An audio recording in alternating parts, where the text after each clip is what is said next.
যাতে করে আমরা বন্যা পরিস্থিতি মোকাবেলায় সরকারের সহযোগিতা সমন্বয়হীনতা আমরা না দেখি।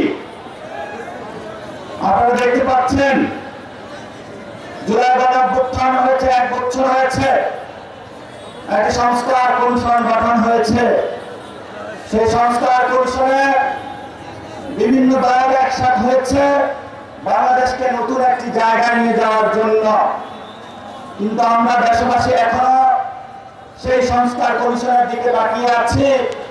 শহীদ ভাইরা এখনো তাকিয়ে আছেন, আহত ভাইরা তাকিয়ে আছেন, ঝিনাইদহবাসী এখনো সেই সংস্কার কমিশনের দিকে তাকিয়ে আছেন। সময় দিয়েছি, আপনি 1 বছর অতিবাহিত করেছেন। বর্তমান যিনি আইনমন্ত্রী রয়েছেন আসিফ নজরুল স্যার, উনি বড় বড় কথা বলেছেন। ইনশাআল্লাহ আমরা কোন প্রশাসনকে ভয় পাই না, আমরা আর্মিকে ভয় পাই না, আমরা পুলিশকে ভয় পাই না, আমরা মিডিয়াকে ভয় পাই না, আমরা ব্যবসায়ীকে ভয় পাই না। কারণ আমাদের ক্ষমতার উৎস হলো জনতা। সেই জনতার মধ্যে বড় একটি দুর্গ আজকে প্রমাণ করেছে ঝিনাইদহবাসী। ঝিনাইদহবাসী এখন রক্ত জেগেছে।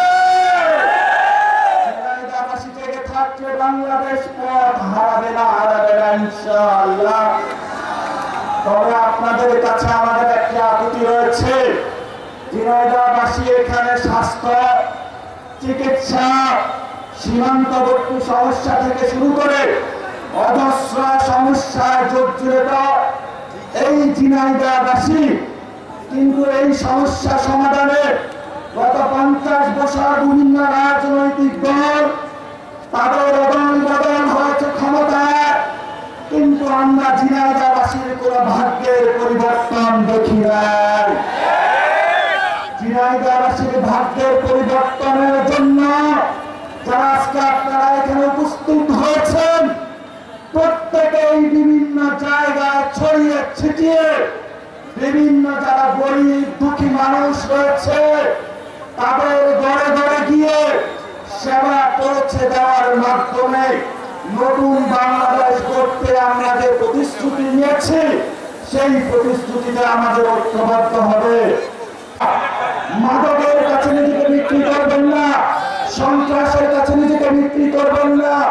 কারণ আমাদের শক্তি, আমাদের সততা, আমরা দুর্নীতির বিরুদ্ধে দাঁড়াতে চান, আমরা নারীদের পক্ষে দাঁড়াতে চান, আমরা আনন্দের পক্ষে দাঁড়াতে চাই।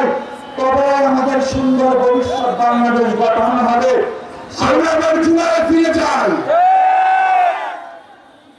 আজ এই 25 জুলাই এই ঝিনাইদহ উন্মুক্ত মঞ্চে আমরা আবারও স্লোগানে 24 জুলাই ফিরে যেতে চাই। সবাই একসাথে আরেকবার স্লোগানে প্রকম্পিত করতে চাই আমাদের এই ঝিনাইদহকে। আমরা সবাইকে ফ্ল্যাশলাইট কাউন্ট করবো।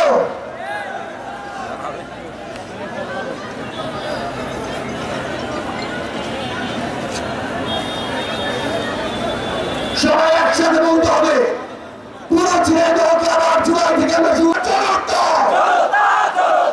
দিয়েছি তো রক্ত, আরো দেব রক্ত, রক্তের বন্যায় বেঁচে যাবে অন্যায়। আবু সাইদ মুক্ত, শেষ হয়নি যুদ্ধ,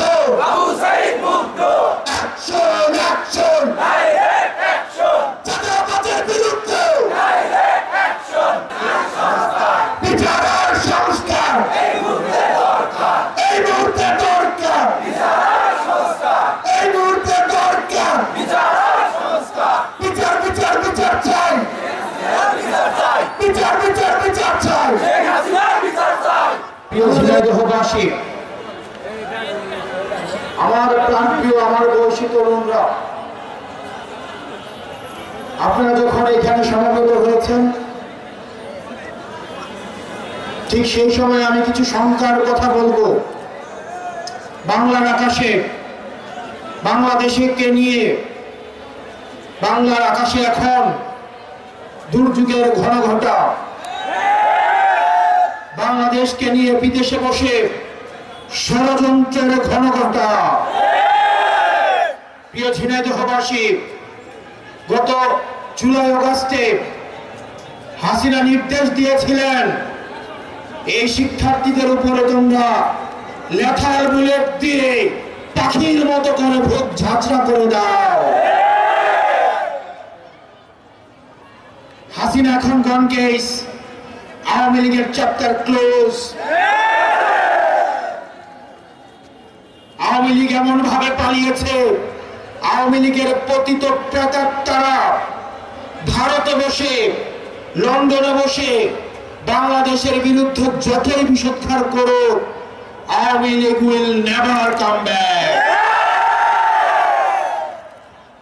প্রিয় ঝিনাইদহবাসী, কিন্তু আমাদের শঙ্কার জায়গাটা আওয়ামী লীগকে যারা আশ্রয় দিচ্ছে, হাসিনাকে যারা প্রশ্রয় দিচ্ছে, এই মধ্য এশিয়ায় যারা অস্থিতিশীল পরিবেশ তৈরি করছে, ভারত হচ্ছে আমাদের শঙ্কার জায়গা।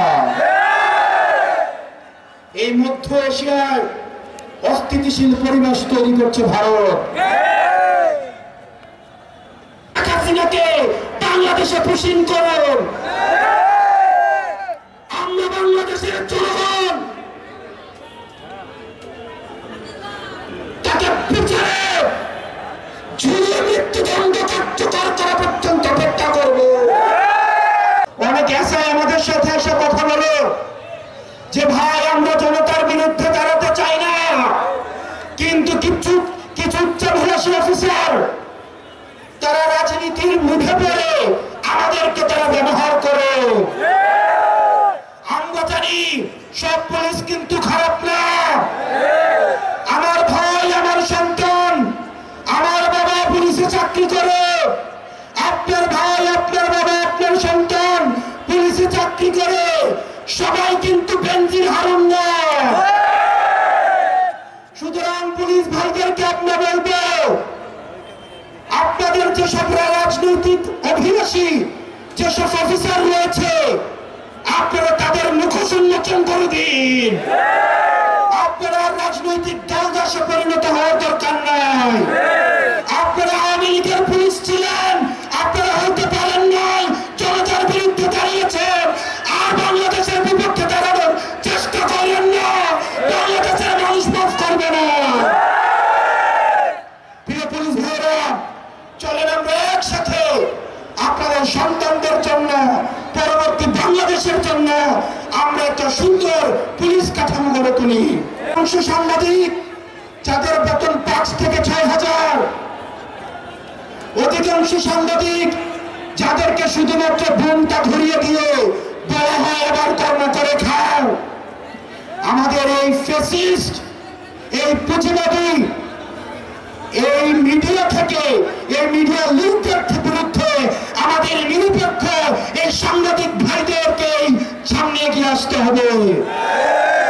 প্রিয় সাংবাদিক ভাইরা, আপনারা আপনার অধিকারের পক্ষে কথা বলেন, আমরা আপনার অধিকারের পক্ষে কথা বলছি।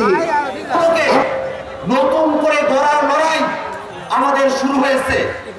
বাংলাদেশের বিচার বিভাগ, বাংলাদেশের আইন শৃঙ্খলা বাহিনী, বাংলাদেশের সরকারি কর্ম কমিশন, দুর্নীতি দমন কমিশন, নির্বাচন কমিশন, প্রত্যেকটা প্রতিষ্ঠানকে স্বাধীনভাবে তাদের স্বায়ত্ত শাসন বজায় রেখে, তাদের সাংবিধানিক অথরিটি বজায় রেখে বাংলাদেশে তাদের নিয়োগ কার্যক্রম সম্পূর্ণ হবে। আসসালামু আলাইকুম। আপনারা দীর্ঘ সময় ধরে দাঁড়িয়ে থেকে আমাদের বক্তব্য শুনছেন, কথা শুনছেন। থেকে এমন হেন কোনো চেষ্টা করা হয় নাই এই অভ্যুত্থানকে নস্যাৎ করতে, এই অভ্যুত্থানকে ভিন্নভাবে ব্যাখ্যা করতে, এই অভ্যুত্থানের নেতৃত্বকে দুর্বল করে দিতে। মিডিয়া থেকে শুরু করে সোশ্যাল মিডিয়ায় নানা ধরনের প্রোপাগান্ডা এবং প্রচারণা চালানো হয়েছিল, কিন্তু তারপরও আমরা জুলাই পদযাত্রায় সারা দেশের মানুষের কাছ থেকে, সাধারণ মানুষের কাছ থেকে অভূতপূর্ব সাড়া পাচ্ছি। ঝিনাইদহ এটা আবারও প্রমাণ করলো। প্রিয় ঝিনাইদহবাসী, এই ঝিনাইদহের মাটিতে এসেই আমরা ঝিনাইদহের শহীদ সাব্বির, শহীদ রাকিব এবং শহীদ সুভাষিসকে শ্রদ্ধার সাথে স্মরণ করছি, যারা এই জুলাই গণ অভ্যুত্থানে অংশগ্রহণ করে দেশের জন্য জীবন দিয়েছিল। আমরা স্মরণ করছি ঝিনাইদহে যারা আহত যোদ্ধা রয়েছেন, যারা গাজী হয়েছেন এই গণ অভ্যুত্থানে। এটি কেবল গণ অভ্যুত্থান ছিল না, ছিল এক যুদ্ধ। প্রিয় ঝিনাইদহবাসী, আমরা মানুষকে সীমান্ত হত্যা করা হয়েছে এবং এই সীমান্ত হত্যা করেছে এই বিএসএফ, যেটি আর সীমান্ত রক্ষা বাহিনী না, সেটি একটি খুনি বাহিনীতে পরিণত হয়েছে। এই বিএসএফ কে বলা হয় ট্রিগার হ্যাপি, যে সে ট্রিগার টিপতে চায়, সে খুন করতে চায়, খুন করাই তার নেশা। ফলে যদি সীমান্ত হত্যা না থামানো হয়, এই বিএসএফ বাহিনীর বিরুদ্ধে আমাদেরকে দাঁড়াতে হবে। এই বিএসএফ বাহিনী একটি মানবাধিকার বিরোধী সংগঠন। ফলে অবিলম্বে ভারত সরকারকে বলবো, সীমান্ত রক্ষা বাহিনীর মনস্তত্ত্ব পরিবর্তন করুন, বাংলাদেশের মানুষের সাথে মর্যাদার সাথে আচরণ করুন। আমরা সীমান্ত হত্যা মেনে নেব না। আমরা ঝিনাইদহে বিজয়ী দেখা হবে ইনশাআল্লাহ। জাতীয় নাগরিক পার্টি এবং ছাত্র তরুণ জনতা যেই লক্ষ্যে নেমেছে সেই লক্ষ্য আদায় হবে। আসসালামু আলাইকুম।